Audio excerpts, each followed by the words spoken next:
Hello, bienvenue pour cette nouvelle vidéo.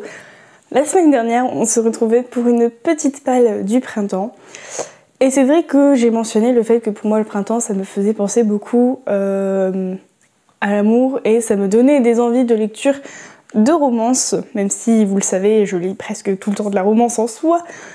Mais c'est un peu plus présent au printemps. On va dire que je vais plus lire des romances contemporaines au printemps que de la fantasy ou de la dystopie. Donc du coup, je voulais vous faire une petite recommandation romance dans cette vidéo.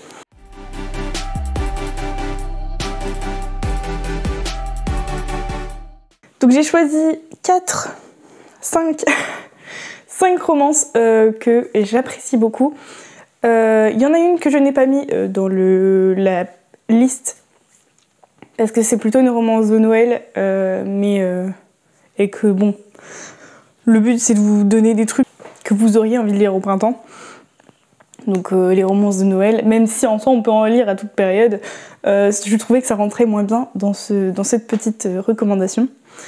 Donc du coup j'en ai choisi 5 et 5 que j'ai beaucoup aimé et qui je trouve font du bien au cœur et qui sont douces, qui font du bien quoi. La première que j'ai choisie, c'était un coup de cœur, c'est Falling Again de Morgane Moncomble. Dedans, on retrouve Aaron et Fleur. À 5 ans, Aaron est sur le point de se noyer et c'est Fleur qui va le sauver. Et à partir de ça, ils sont devenus amis, il me semble. Leur vie finissent par se séparer et Fleur, 16 ans plus tard, se retrouve à croiser Aaron dans son nouveau travail. Sauf que lui, il ne semble pas du tout se rappeler d'elle. Voilà. Donc vraiment, c'était une jolie histoire d'amour. De toute façon, la plume de Morgane Moncomble, sur le peu que j'ai lu pour l'instant d'elle, à chaque fois je suis conquise. Il y a vraiment beaucoup de douceur dedans. Encore plus celle-ci. On est quand même sur une histoire de premier amour. Et du coup, un premier amour oublié. Et vraiment, on part même sur un peu un début enemies to lovers parce que Aaron est assez antipathique, assez désagréable, il me semble, avec Fleur, du moins dans mes souvenirs. Donc du coup, ça passe presque pour un petit enemies to lovers au début jusqu'à ce qu'elle arrive un peu à l'apprivoiser, si on peut dire. On a ensuite The Love Hypothesis de Ali Hazelwood. Donc un gros coup de cœur, celui-là je ne pouvais plus le lâcher, je l'ai lu en 1 ou 2 jours tellement j'étais à fond. On a du coup une histoire de fake dating, il me semble. Olive avait dû mentir à sa meilleure amie sur la soirée qu'elle passait. Et quand sa meilleure amie est sur le point de la voir là où elle ne devrait pas être, en gros, elle va un peu impulsivement embrasser un prof de la fac, qui est réputé pour être un mec pas cool. Et donc, elle va avoir un peu peur des conséquences, mais mine de rien, ils vont quand même faire semblant de sortir ensemble parce que elle, pour continuer au final le mensonge qu'elle a fourni à sa meilleure amie, mais lui aussi va y gagner dans ce fake dating, puisqu'il me semble que c'est pour convaincre la faculté qu'il ne compte pas partir du jour au lendemain, etc. Et donc pareil, on est encore sur une romance très très mignonne. J'ai vraiment été prise dans la plume, dans la relation. Il me semble qu'on est un peu sur des vibes Grumpy Sunshine, hein, parce qu'il me semble que Adam n'est pas un grand rayon de soleil. Donc je pense que c'est aussi ça qui m'a conquise. Donc déjà j'aime le fake dating et j'aime beaucoup le Grumpy Sunshine. Donc forcément avec moi ça fonctionne de fou. On a ensuite The Man You Need de Lyssa Kay Adams. Je me rappelle un peu moins de celui-ci. On a Liv qui était chef pâtissière, mais qui a un boss infernal. Et donc elle le surprend à harceler une des employées. Il me semble qu'elle doit protester ou aider l'employé et donc elle se fait virer. Sauf que du coup son but ça va être de le faire tomber quoi. Et on a Mac d'un autre côté, un peu le bad boy richissime si on peut dire, qui ne donne pas une très bonne impression on va dire à Liv, qui lui donne plutôt une impression de playboy. Et donc elle ne lui fait absolument pas confiance. Sauf que lui, il va vouloir l'aider dans sa quête pour faire tomber ce patron infernal. Et donc du coup, elle va finir par accepter son aide parce qu'elle n'aura pas trop le choix. Et c'est comme ça qu'ils vont se rapprocher. Ce que j'ai beaucoup aimé dans ce roman, c'est... il me semble que c'est Mac qui tombe amoureux en premier. Et j'ai beaucoup aimé cet aspect-là. Et aussi, bon, même si j'ai eu un peu plus de mal avec Liv, qui était presque frustrante, parce que justement, elle ne voulait pas avoir de relation avec lui, et le repoussait beaucoup, il me semble. Leur relation était vraiment, mais mignonne de chez mignonne. Et en plus, le petit truc original qu'il y a dans ce livre, et il me semble dans les autres tomes qui sont compagnons, parce qu'il me semble qu'il y a des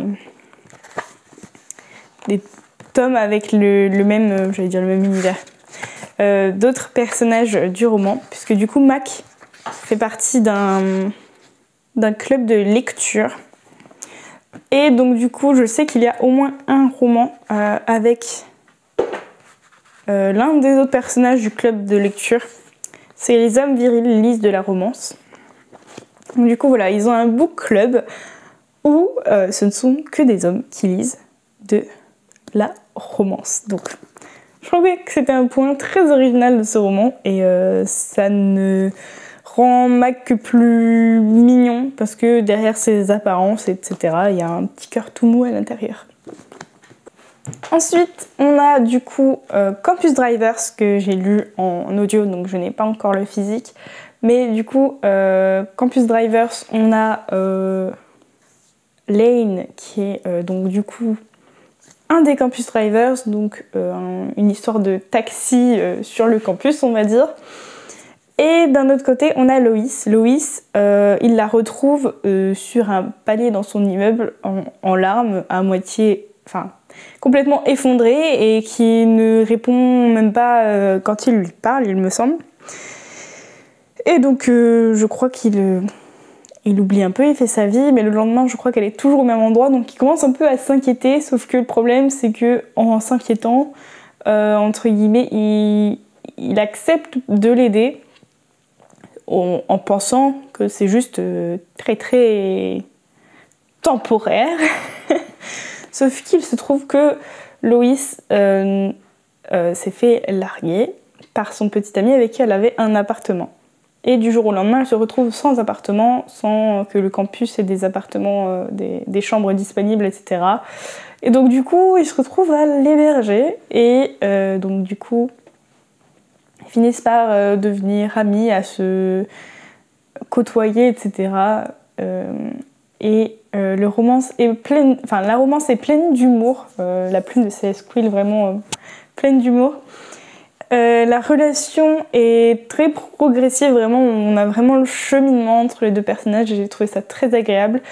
Loïs est un poil frustrante avec son ex, parce que vraiment elle lâche pas l'affaire, elle est obsessionnelle par rapport à ça. Ça peut être un point qui peut être un peu voilà, agaçant, mais sinon j'ai beaucoup aimé Lane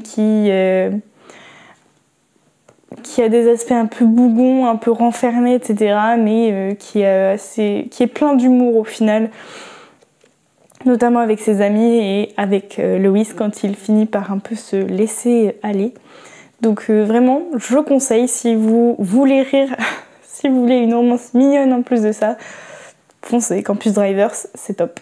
En tout cas le tome 1, je n'ai pas encore lu les autres tomes, c'est prévu, mais voilà.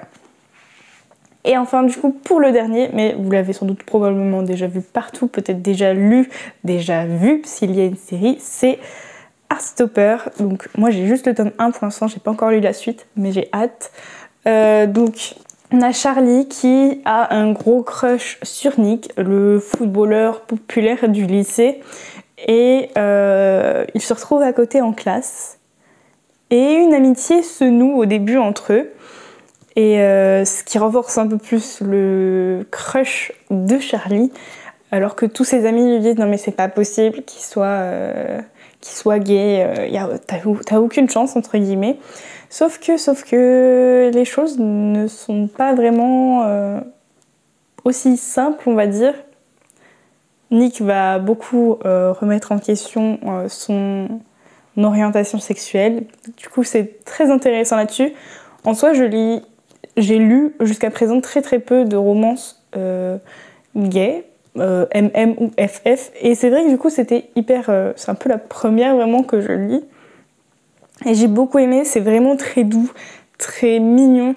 On a Charlie qui est très timide, très doux, adorable, et Nick aussi qui, même si il est le footballeur populaire, qui n'est pas justement ce cliché de footballeur populaire, qui est beaucoup plus accessible, très gentil, très sympa avec Charlie et du coup leur amitié est vraiment toute mignonne, toute adorable à suivre et ça se lit vraiment très bien. C'est cocooning en fait, hein. C'est cocooning. En soit tout ce que je vous présente, pour moi je trouve que c'est des romances cocooning et du coup vraiment c'est le genre de truc on va dire que ce soit en automne ou au printemps ça peut me plaire. Mais du coup vraiment je vous recommande à 100% toutes ces romances que je vous ai présentées. Si vous avez des romances à recommander, notamment voilà, dans un mood printanier, ensoleillé, n'hésitez pas dans les commentaires, je serai ravie de voir vos suggestions. En attendant, je vous souhaite de bonnes lectures, on se retrouve très bientôt pour une prochaine vidéo. Ciao!